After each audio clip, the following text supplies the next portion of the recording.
Hello, everybody. We need to talk. No, seriously, we need to talk.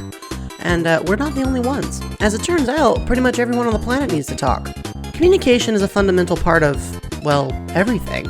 Video game development is no exception to this, but sometimes what ends up on the shelves is different from the drawing board.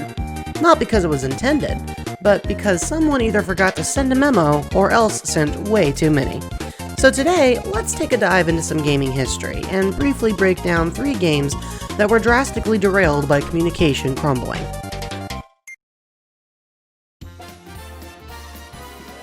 Even if you've never owned a Nintendo 64, you've probably heard of this game. The New Adventures of Superman, and yes, that is how it's spelled, renamed by fans after the console on which it was released, was developed and released by Titus Interactive in May of 1999 in North America.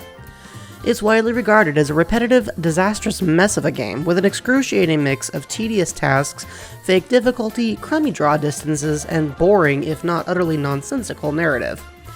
I would hardly be the first to touch on any of those things, of course, but one thing worth noting is that, according to Eric Kane, co-founder of Titus, many of the game's more bizarre design choices were made at the insistence of licensing management.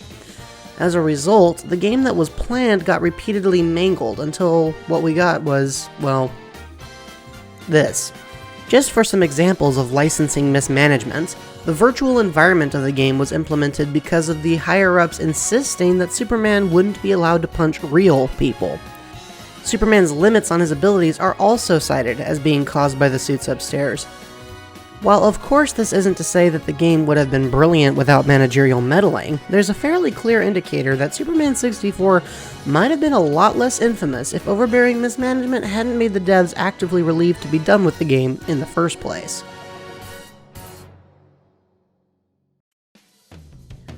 Oh, Sonic. Was there ever a franchise more iconic yet so easy to point out the flaws in? Sonic's games have had plenty of highs and lows, but many will point to the Wii U release, Sonic Boom, Rise of Lyric, as the very lowest low in the franchise's history.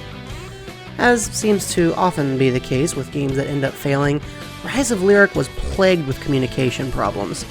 Sega announced they'd be making 3 exclusive to Nintendo hardware Sonic games after Rise of Lyric had begun development, forcing developer Big Red Button, which had had no warning, to try and jury-rig the game they were making in an engine the Wii U couldn't handle into running on the console, resulting in a glitchy mess that has a frame rate even less consistent than my early videos.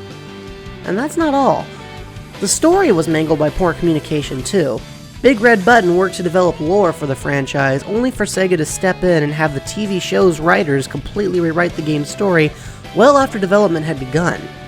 Rise of Lyric was more or less set up for failure, and its awful reception is a cautionary tale in making decisions without consulting your devs.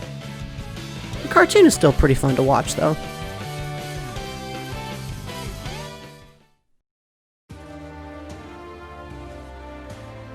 I've not played a lot of Metroid, or any, really, but even when I wasn't paying any attention to the series, I couldn't help overhearing the rather cold reception it received. Turns out, many of the game's least liked attributes resulted from clashes between the developers and director/longtime designer Yoshio Sakamoto. The inability for the two parties to effectively compromise resulted in, among other things, a generally frustrating control system relying exclusively on the Wii Remote, color changes to the gravity suit, and of course the cutscenes being... Hold on, Adam. What are you planning to do with the Metroids here in Sector 0? Leave it to me. I'll deal with this place. You have a plan for dealing with Metroids that can't be frozen? Sector 0 has a self-destruct protocol. Like that. Perhaps even more awkward is the fact that the voice acting, often panned for making the protagonist sound dull and monotone, was actually intentional. Not because of Jessica Martin, but because of Sakamoto himself. In fact, he was so impressed with how he directed the voice acting and narrative that he apparently cried when reviewing his own work. Team Ninja, for their part, were less than impressed, and have sworn off ever working on another Metroid title ever again. The title did get an IGN nomination for Best Story, but lost to Epic Mickey.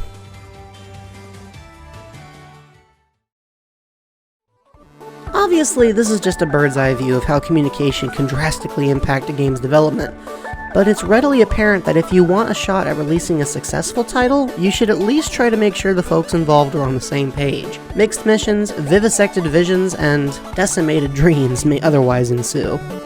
Thanks for watching. Let me know if you want more like these, and if you're new here and feel so inclined, go ahead and subscribe to see what else I'm up to. Until next time, ciao for now.